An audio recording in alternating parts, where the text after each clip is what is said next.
Outside a family home in occupied East Jerusalem, hugs and tears, jubilation and sadness. But after 8 years in jail, 24-year-old Shuruq Duwayat has a hard time accepting she's free. Even now, I can't believe it, that I'm walking in the street without guards, that at night I can see the moon and the sky in one uninterrupted view, because in prison you can't.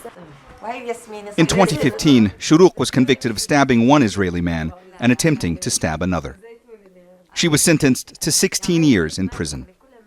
In the past, her family told Israeli media outlets that Shuruq was acting in self-defense after a man tried to pull off her headscarf.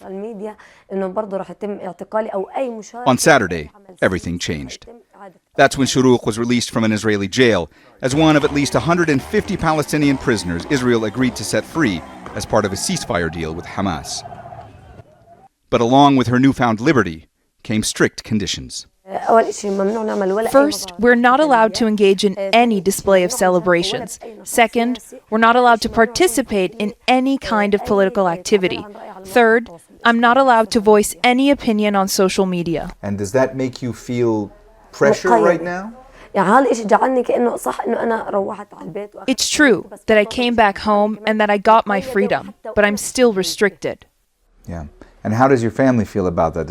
Are they even more worried now because of that? They're very worried about this. There's a lot of fear.